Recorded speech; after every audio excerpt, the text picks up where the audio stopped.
Thank you for your testimony. The chair now recognizes Dr. Grossman for 5 minutes for your opening statement. Thank you for the opportunity to address you. My name is Miriam Grossman. I am a board-certified child, adolescent, and adult psychiatrist, author, and senior fellow at Do No Harm. I have been taking care of patients for 45 years. I'm going to use my time to respond to Dr. McNamara. First, I'm struck by her use of the phrase, sex assigned at birth.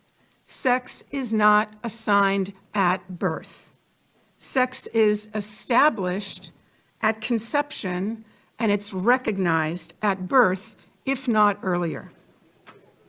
Dr. McNamara claims that her views are science-based, but to claim that sex is assigned at birth is without any scientific basis whatsoever.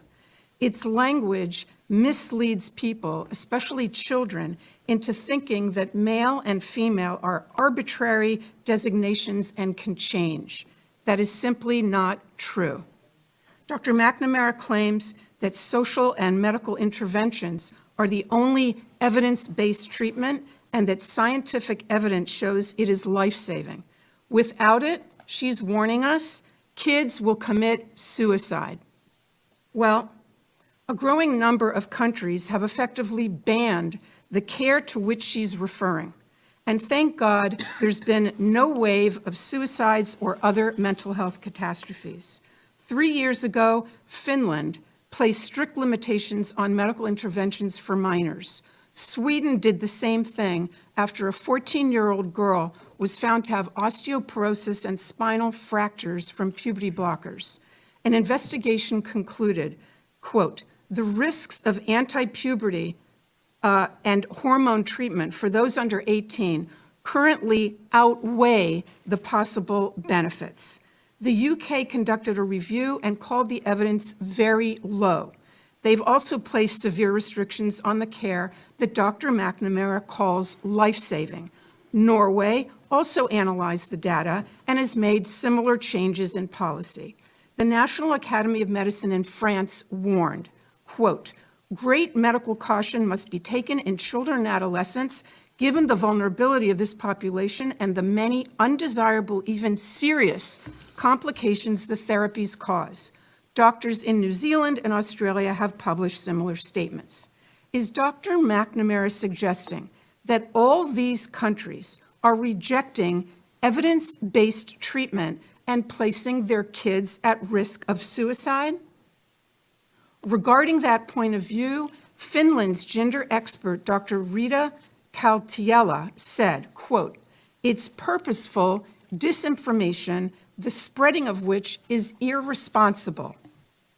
All 7 countries, and Florida too, of course, concluded that kids don't need their development interrupted, the girls don't need their periods stopped and their voices lowered, and the boys don't need to grow breasts. What they need is psychotherapy.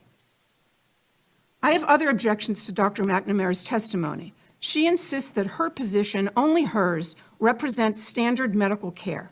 What she doesn't want you to know is that there is no standard. There's a debate. There's a fierce debate. And on the side opposite her stand such prominent figures as Stephen Levine, Kenneth Zucker, Paul McHugh, and James Cantor, among others. These doctors are giants in the field. They have been treating transgender patients and gathering data and publishing papers about them, and I mean no disrespect here, but since before Dr. McNamara was born. The point is that those veteran clinicians and others who have wisdom and experience are ignored because they disagree with the current narrative. They're against medical interventions for the same reason those 7 countries are. There is no evidence of long-term benefit, but there is evidence of harm. I'll end by quoting Jamie Reed, the courageous whistleblower from the Children's Gender Clinic in St. Louis. I believe that that hospital receives the medical education funding that we're discussing today.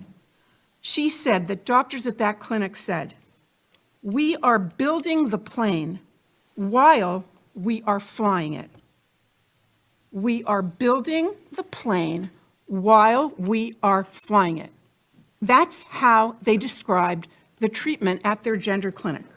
Our precious tax dollars should not support such a perilous experiment. Thank you.